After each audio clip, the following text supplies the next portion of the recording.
ആദ്യം പറയുന്നത് എന്താണ്? നിങ്ങളുടെ ജീവിതം ദ്രവ്യാഗ്രഹത്തിൽ നിന്നും സ്വതന്ത്രമായിരിക്കട്ടെ. ഉള്ളതുകൊണ്ട് തൃപ്തിപ്പെടുവിൻ. ഈ ഉള്ളതുകൊണ്ട് തൃപ്തിപ്പെടുവിൻ എന്ന് ഉദ്ദേശിക്കുന്നത് നമ്മുടെ മെറ്റീരിയൽ തിങ്സ് ആണ്. ആത്മീയതയുടെ കാര്യത്തിൽ നമ്മൾ ഉള്ളതുകൊണ്ട് തൃപ്തിപ്പെടരുത് കേട്ടോ. അതായത് നമ്മള് ഇങ്ങനെയൊക്കെ പ്രാർത്ഥിക്കുന്നു ഇങ്ങനെ പോയാൽ മതി എന്ന് ചിന്തിക്കരുത്. ഒന്നും കൂടി ഇങ്ങനെ ബെറ്റർ ആവാൻ ശ്രമിക്കണം. പക്ഷെ ഇത് മെറ്റീരിയൽ തിങ്സ് ആണേ. പക്ഷെ മെറ്റീരിയൽ തിങ്സിന് വേണ്ടി പ്രാർത്ഥിക്കരുതെന്നുമല്ല. നമുക്ക് ആവശ്യത്തിന് വേണ്ടി പ്രാർത്ഥിക്കരുതെന്നല്ല. ഇതിന്റെ ഒരു അന്തസത്ത എന്താണ് പറയാൻ ഉദ്ദേശിക്കുന്നത് എന്ന് പറഞ്ഞാല് ഒത്തിരി ടെൻസ്ഡ് ആവേണ്ട കാര്യമില്ല എന്നാണ്. ഒത്തിരി ടെൻസ്ഡ് ആവേണ്ട കാര്യമില്ല. നമ്മളിങ്ങനെ ട്രസ്റ്റ് ചെയ്ത് പോകുമ്പോഴേ, നമ്മളിങ്ങനെ ദൈവത്തില് ആശ്രയിച്ച് ജീവിക്കുമ്പോൾ നമ്മള് ഇങ്ങനെ അത് വേണം ഇത് വേണം അത് വേണം എന്നുള്ളൊരു ആഗ്രഹം നമുക്ക് അങ്ങനെ പോവും. നമുക്ക് ആവശ്യമുള്ള കാര്യം നമ്മൾ പ്രാർത്ഥിക്കരുത് എന്നല്ല അതിന് ഉദ്ദേശിക്കുന്നത്. പക്ഷെ നമുക്കിങ്ങനെ ഭയങ്കര പീസ്ഫുൾ ആയിട്ടുള്ള ഒരു ജീവിതം ഉണ്ടാവുന്ന, വളരെ ദൈവാശ്രയ ബോധത്തിൽ ജീവിക്കുന്ന ഒരാൾക്ക് ഒത്തിരി ഇങ്ങനെ ആ, നമ്മുടെ മെറ്റീരിയൽ തിങ്സിനകത്തൊരു ടെൻഷൻ ഉണ്ടാവില്ല എന്നുള്ളതാണ്. അത് അത് സന്യാസിമാരായാലും ലേ നമ്മൾ അൽമായരായാലും അങ്ങനെ തന്നെയാണ്. അത് നമ്മൾ പ്രാർത്ഥിക്കരുതെന്നല്ല, പക്ഷെ ഉള്ളിന്റെ ഉള്ളിൽ നമുക്കൊരു സമാധാനം ഉണ്ടാവണം. ഇതൊക്കെ ശരിയാവും എന്നുള്ളത് നമ്മൾ അത് ശരിയായിട്ടില്ലെങ്കിലും അത് ദൈവം അറിഞ്ഞിട്ടാണ് നമ്മുടെ ജീവിതത്തിൽ സംഭവിക്കണേ. നമ്മുടെ കൊടുങ്കാറ്റിൽ പോകുമ്പോ ഈശോ ഉറങ്ങുവാണല്ലോ. ആ ഒരു മനോഭാവമായിരിക്കണം നമുക്ക് വേണ്ടതെന്നുള്ളതാണ്. കാരണം നമ്മളെപ്പോഴും ദൈവം നമ്മളെ കാണുന്നുണ്ട്. ഇതിന് അവസാനം എന്നാ പറയണത്? നമുക്ക് ആത്മധൈര്യത്തോടെ പറയാം, കർത്താവാണ് എന്റെ സഹായകൻ. അവിടുന്ന് എന്നെ ഉപേക്ഷിക്കുകയില്ല. അവിടുന്ന് എപ്പോഴും എന്നെ കണ്ടുകൊണ്ടിരിക്കുക. അപ്പൊ നമ്മളെപ്പോഴും ആരെങ്കിലും അങ്ങനെ വിചാരിക്കുക ദൈവം നമ്മളെ ഉപേക്ഷിച്ച് നമ്മളെ കാണുന്നില്ല എന്നുള്ളതല്ല. വളരെയധികം അന്ധകാരത്തിലൂടെയാണ് നമ്മൾ പോകുന്നതെന്നുണ്ടെങ്കിലും നമ്മളൊരു ദൈവ സാന്നിധ്യം ഉണ്ടെങ്കിൽ ഇത് ദൈവം അറിഞ്ഞിട്ടാണ്. നമുക്ക് അതിനകത്തൊരു ഒരു ഒരു പ്രശ്നം ഉണ്ടാവില്ല എന്നുള്ളതാണേ. അവസാനത്തെ റോസറി ഇങ്ങനെ ചൊല്ലിക്കൊണ്ടിരുന്ന സമയത്ത് ഏതോ ഒരു രഹസ്യത്തിനിടയ്ക്ക് ഞാൻ ജസ്റ്റ് ഇങ്ങനെ പെട്ടെന്നൊന്ന് കണ്ണു തുറന്നിങ്ങനെ നോക്കി കഴിഞ്ഞപ്പം തൊട്ട് എന്റെ ഓപ്പോസിറ്റ് ഒരു നല്ല ആഡംബരത്തിലുള്ള ഒരു വീട് അപ്പൊ ഇങ്ങനെ എന്റെ ശ്രദ്ധയിൽപ്പെട്ടെ. അപ്പം എന്റെ മനസ്സിലേക്ക് ഒന്ന് രണ്ട് ചിന്തകൾ ഇങ്ങനെ പെട്ടെന്ന് ഓടിപ്പോയി. അതായത് ഞാൻ ഇതിലേക്ക് ഇറങ്ങി നടക്കുമ്പം ഇതിലുള്ള എല്ലാവർക്കും ഭയങ്കര ആഡംബരത്തിലുള്ള വാഹനങ്ങള്, വീടുകള്.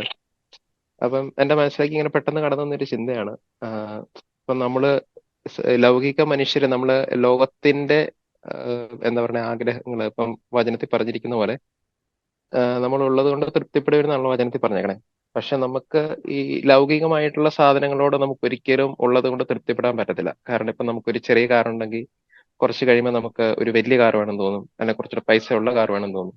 ഒരു ചെറിയ വീടാണെങ്കിൽ ഇച്ചിരി കഴിയുമ്പോൾ നമുക്ക് ഒരു വലിയ വീട് പണിയാൻ തോന്നും. ഇപ്പൊ ഒരു ഫോണാണെങ്കിൽ പോലും ഇനിയിപ്പോ ഒരു ഫോൺ ഇച്ചിരി കഴിയുമ്പോഴത്തേക്കും ഇത് പഴയതായി, ഇനി പുതിയൊരു ഫോൺ വേണം. അപ്പൊ ലൗകികമായിട്ടുള്ള എന്ത് സാധനങ്ങളും നമുക്ക് ഏഹ്, ലൗകികമായിട്ടുള്ള എന്ത് സാധനങ്ങളാണെങ്കിലും നമുക്ക് ഒരിക്കലും ആഹ്, അത് നമ്മളെ തൃപ്തിപ്പെടുത്തില്ല. അത് എപ്പോഴും നമ്മൾക്ക് പുതിയതിനോട് ഇങ്ങനെ നമ്മുടെ ഉള്ളിൽ ഇങ്ങനെ ഒരു ആഗ്രഹം ചെലുത്തി ചെലുത്തി നമ്മുടെ മുമ്പിലേക്ക് എനിക്ക് ഇത് കൂടിയത് വേണം എന്നുള്ള ഒരു ആഗ്രഹം ഇങ്ങനെ ജനിപ്പിച്ചുകൊണ്ടിരിക്കും.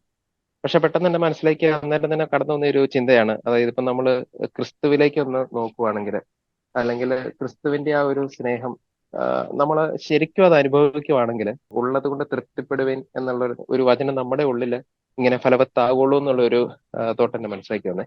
ഇതിന്റെ കൂട്ടത്തിൽ ഒരു കാര്യം കൂടെ ചേർക്കുവാണ്. ഒരു അച്ഛൻ ഇങ്ങനെ പ്രസംഗത്തിൽ പറഞ്ഞൊരു കാര്യമാണ്, അതായത് ആഹ് നമ്മളെല്ലാവരും ഒത്തിരി കാര്യങ്ങൾ ഇങ്ങനെ പ്രാർത്ഥിക്കും, എനിക്ക് അത് വേണം ഇത് വേണം എന്നൊക്കെ നമ്മൾ പ്രാർത്ഥിക്കും. നമ്മൾ ലൗകികമായി ഉള്ള ഒത്തിരി കാര്യങ്ങൾക്ക് വേണ്ടി പ്രാർത്ഥിക്കും. പക്ഷേ ക്രിസ്തു നമ്മളെ പഠിപ്പിച്ചിരിക്കുന്നത് പ്രാർത്ഥനയില് സ്വർഗസ്ഥനായ ഞങ്ങളുടെ പിതാവേ, അങ്ങയുടെ നാമം പൂജിതമാകണമേ, അങ്ങയുടെ രാജ്യം വരണമേ, അത് കഴിഞ്ഞിട്ട് അന്നന്ന് വേണ്ടുന്ന ആഹാരം ഇനി ഞങ്ങൾക്ക് തരണമേ. ആക്ച്വലി നമ്മൾ ക്രിസ്തുവിനോട് ചോദിക്കുന്ന എപ്പോഴും നമ്മുടെ പ്രാർത്ഥനയിൽ നമ്മൾ ചോദിക്കുന്നത് അന്നന്ന് വേണ്ടുന്ന ആഹാരം ഞങ്ങൾക്ക് നൽകണമേ എന്നാണ് നമ്മൾ എപ്പോഴും പ്രാർത്ഥിച്ച് ചോദിക്കുന്നത്. പക്ഷേ നമ്മൾ അത് മനസ്സിലാക്കാതെ നമ്മൾ എപ്പോഴും ലൗകികമായിട്ടുള്ള ഒത്തിരി കാര്യങ്ങൾക്ക് വേണ്ടിയിട്ടും അല്ലെങ്കിൽ വേറെ ഒത്തിരി കാര്യങ്ങൾക്ക് വേണ്ടിയിട്ട് നമ്മൾ പ്രാർത്ഥിക്കും. പക്ഷേ ക്രിസ്തു നമ്മളോട് പറഞ്ഞിരിക്കുന്നത് നിങ്ങൾ അന്നന്ന് വേണ്ടുന്ന ആഹാരം അത് മാത്രം നിങ്ങളുടെ ജീവിതത്തിൽ നിങ്ങൾ കണ്ടെത്തിയാൽ മതി, ബാക്കിയുള്ളതെല്ലാം ഞാൻ തരും എന്നുള്ള ഒരു അച്ഛന്റെ ഒരു പ്രസംഗം കൂടി എന്റെ മനസ്സിലേക്ക് ഇതിനിടയ്ക്ക് കടന്നു പോകും. ഞാനിവിടെ വന്നു കഴിഞ്ഞിട്ട് ഏറെപ്പ ന്യൂസിന് വന്നു കഴിഞ്ഞിട്ട് നമുക്ക് ഈ ആദ്യമായിട്ട് ജോലി ചെയ്യുമ്പോൾ ആദ്യമായിട്ട് ശമ്പളം കിട്ടുമ്പോൾ ഉണ്ടാവുന്ന ഒരു സാധനം ഉണ്ടല്ലോ. അപ്പം ഞാൻ ആദ്യമായിട്ട് എനിക്ക് ശമ്പളമൊക്കെ കിട്ടി ആ ഒരു ടൈമില്, ഫസ്റ്റ് ഓൾമോസ്റ്റ് ശമ്പളമൊക്കെ കിട്ടിയ ടൈമിൽ ഞാനിങ്ങനെ ഭയങ്കര ആഗ്രഹത്തോടെ ഞാൻ തമ്പുരാന്റെ മുൻപിൽ സമർപ്പിച്ച്, എന്നാ പറയണേ, എന്റെ ശമ്പളം മുഴുവൻ സമർപ്പിച്ചിട്ട് ഈശോയെ നീ നോക്കിക്കോണം, നീ തന്നതാണ് എന്നൊക്കെ പറഞ്ഞുകൊണ്ട് ഭയങ്കര ആഗ്രഹത്തോടെ ഞാൻ തമ്പുരാന് വേണ്ടി സമർപ്പിച്ച് എല്ലാം നല്ല സ്മൂത്ത് ആയി പോവാണ്. പക്ഷേ ഈ സമർപ്പണം ഏതോ ഒരു പോയിന്റിൽ കുറഞ്ഞു തുടങ്ങിയിട്ട് എനിക്കിതൊരു ഈ ശമ്പളം വരുന്ന ദിവസം എന്നാന്നറിയാലോ, മാസത്തിൽ അല്ലെങ്കിൽ ഫോർട്ട് നൈറ്റിൽ ഏത് ദിവസമാണ് ശമ്പളം വരുന്നതെന്ന് അറിയാം. എന്റെ സ്വഭാവം മാറി. ഞാൻ ഒരു ദിവസം ഇപ്പോഴും ഓർക്കുന്നുണ്ട്, ഞാൻ പള്ളി കുർബാന കഴിഞ്ഞിറങ്ങിയിട്ട് കാലത്തൊട്ടിങ്ങനെ വൈകിട്ട് വരെ ശമ്പളം വരുന്ന ദിവസം, ശമ്പളം വരുന്നത് വൈകിട്ട് വരത്തുള്ളൂ, അറിഞ്ഞിട്ടും കാലത്തൊട്ട് വൈകിട്ട് എന്റെ ബാങ്ക് അക്കൗണ്ട് എടുത്ത് നോക്കും ഓൺലൈനിൽ, ശമ്പളം വന്നോ ശമ്പളം വന്നോ ശമ്പളം വന്നോ എന്ന്. അതൊരു ഒബ്സഷനായി. പെട്ടെന്നൊരു ദിവസം എനിക്ക് റിയലൈസേഷൻ വന്നു, ഇത്ര നാളും ഇങ്ങനെയല്ലല്ലോ ആയിരുന്നേ എന്നുള്ളത്. എനിക്ക് ഭയങ്കര വിഷമം വന്നു. കാരണം എന്താ വെച്ചാൽ ഈ ദ്രവ്യാസക്തി എന്ന് പറയുന്ന ഒരു സാധനം, അല്ലെങ്കിൽ ഈ പണക്കൊതി എന്ന് പറയുന്ന ഒരു സാധനം ഇത്ര നാളും കുമ്പസാരത്തിൽ ഏറ്റുപറയാത്തൊരു ഭാവം, ഇനി അടുത്തത് അതും കൂടെ പറയണല്ലോ ഈശോ എന്നുള്ള ടെൻഷനും എന്നാ എന്നാ പറയുന്നത്, മൊത്തത്തില് ഒരുമാതിരി നമ്മള് പുതിയൊരു ഭാവത്തോട് അടിമത്തം വന്നു എന്നുള്ളൊരു സാധനം പോലെ തോന്നി. എനിക്ക് ഭയങ്കര ബുദ്ധിമുട്ട് തോന്നി. എനിക്കത് എന്റെ ഉള്ളിൽ ഇരിക്കുന്നത് പോലും ഭയങ്കര അറയ്ക്കും പോലെ. ആ ദ്രവ്യാസക്തി അല്ലെങ്കിൽ ആ ഒരു പണക്കൊതി എന്ന് പറയുന്ന സാധനം എന്റെ സ്വഭാവം മാറില്ല എന്നോർത്തൊക്കെ ഭയങ്കര സങ്കടം വന്ന് ഞാൻ പോയി കുമ്പസരിച്ചിട്ട് ഞാൻ ഈശോയോട് പറഞ്ഞു, ഏത് പോയിന്റിലെ തെറ്റ് പറ്റിയെന്ന് എനിക്ക് ഓർമ്മയില്ല, പക്ഷെ പക്ഷെ ഇനി മുൻപത്തെ പോലെ സമർപ്പിക്കുമെന്നും പറഞ്ഞുകൊണ്ട് സമർപ്പിച്ചു കഴിഞ്ഞിട്ട് അടുത്ത ശമ്പളം വരുന്ന എല്ലാ തേഴ്സ്ഡേ ആണ് ശമ്പളം വരുന്നത്. അപ്പൊ ഈ തേഴ്സ്ഡേ ആകുമ്പോൾ നമ്മളിങ്ങനെ കാത്തിരിക്കുന്ന ആ സാധനം ഉണ്ടല്ലോ, അല്ലെങ്കിൽ തേഴ്സ്ഡേ കാലത്തെറ്റാതെ തന്നെ ഇങ്ങനെ ഇരുന്നുകൊണ്ട് ഇങ്ങനെ ഫോണിൽ ഓൺലൈനിൽ ഇങ്ങനെ ബാങ്ക് അക്കൗണ്ട് തൊട്ട് ശമ്പളം വന്നോ എന്ന് കാലത്തെറ്റ് നോക്കിക്കൊണ്ടിരിക്കുക. ഇന്ന് വെനസ്ഡേ ആണെങ്കിൽ നാളെയാണല്ലോ ശമ്പളം വരുന്നതെന്ന് ഓർത്തുകൊണ്ടിരിക്കും. അങ്ങനത്തെ ഒരു സിറ്റുവേഷനിൽ നിന്ന് അടുത്ത പ്രാവശ്യം ശമ്പളം വന്നപ്പം ഞാൻ തേഴ്സ്ഡേ ആണെന്ന് പോലും ഓർത്തില്ല. അപ്പം എനിക്ക് അന്ന് ശമ്പളം വന്നു എന്ന് നോട്ടിഫിക്കേഷൻ എന്റെ ഫോണിൽ വന്നപ്പോഴാണ് ശമ്പളം വന്നു എന്ന് ഞാൻ അറിയുന്നത്. അപ്പോഴാണ് ഞാൻ ഓർക്കുന്നത്, അയ്യോ ശമ്പളം വന്നല്ലോ എന്നൊരു സാധനം. അപ്പൊ എനിക്ക് ഭയങ്കര സന്തോഷമായി. കാരണം എന്താണെന്ന് വെച്ചാൽ ഈ ഒരു വചനത്തിൽ പറയുന്ന പോലെ നിങ്ങളുടെ ജീവിതം ദ്രവ്യാഗ്രഹത്തിൽ നിന്ന് സ്വതന്ത്രമായിരിക്കട്ടെ. ആ സ്വതന്ത്രം എന്ന് പറയുന്ന ഒരു വാക്കുണ്ടല്ലോ, നമുക്ക് ആ ഒരു പാപത്തിൽ നിന്ന്, ആ ഒരു അടിമത്തത്തിൽ നിന്ന് പുറത്തു വന്നതിന്റെ ഒരു സ്വാതന്ത്ര്യം, അതാണ് ഈ ദ്രവ്യാസക്തി എന്ന് പറയുന്നത്, അല്ലെങ്കിൽ ഒരു പണക്കൊതി എന്ന് പറയുന്നതെന്ന് വെച്ചാൽ നമ്മള് ദൈവത്തെക്കാളും ഉപരി, തമ്പുരാനേക്കാളും ഉപരി നമ്മള് പണത്തിനാ പ്രാധാന്യം കൊടുത്തത്. അപ്പം എന്റെ ലൈഫിൽ ഉണ്ടായെന്ന് വെച്ചാൽ, ഞാനിപ്പം എനിക്ക് ആ ഒരു ഒബ്സഷൻ പറഞ്ഞല്ലോ, അതിന്റെ ഇടയ്ക്ക് നടന്ന പലതുകൊണ്ട് ഞാൻ ഈശോയ്ക്ക് വേണ്ടി സമർപ്പിച്ച് എന്റെ പൈസ, അല്ലെങ്കിൽ നമുക്ക് കിട്ടുന്ന സാലറി തമ്പുരാന്റെ മുൻപിൽ സമർപ്പിച്ചിട്ട് എടുക്കുമ്പം ആ പൈസ ഉപയോഗിക്കപ്പെടുന്ന രീതിയും ആ പൈസ പോകുന്നതും തമ്പുരാൻ അത് ഹാൻഡിൽ ചെയ്യുന്ന കാണാം. കുറച്ച് കഴിയുമ്പോൾ നമുക്ക് തോന്നും, എനിക്കുണ്ടായ അനുഭവമാണ്, ആ ഒരു ഒബ്സഷൻ വന്നു തുടങ്ങിയപ്പം എന്റെ കയ്യിലൊന്നും പൈസ വെക്കത്തില്ല. പൈസ ആവശ്യത്തിന് കിട്ടുന്നുണ്ട്, പക്ഷെ പോകുന്ന വഴി നമ്മൾ അറിയില്ല. അപ്പം അങ്ങനത്തെ ഒരു ഡിഫറൻസ് ഉണ്ട്. നമ്മൾ തമ്പുരാന്റെ കയ്യിൽ, അതായത് ഞാൻ ഒരിക്കൽ ഒരു ധ്യാനത്തിന് പോയപ്പോ ഇങ്ങനെ ഒരു പനക്കലച്ചൻ പറയുന്ന കേട്ടതാണ്. അതായത് നമുക്ക് തമ്പുരാൻ തന്നിട്ടുള്ളത് പണമെന്നല്ല, നമുക്ക് നമ്മുടെ വീട്ടുകാരാവാം, നമ്മുടെ കുടുംബമാവാം, നമ്മുടെ എഡ്യൂക്കേഷണൽ ക്വാളിഫിക്കേഷൻ ആവാം, നമ്മുടെ ജോലിയാവാം, പലതും ആവാം. നമുക്ക് കിട്ടിയത്, ദാനമായി കിട്ടിയത് നമ്മൾ അൾത്താരയിൽ സമർപ്പിച്ച് ആരാധിക്കണമെന്ന് പറയും.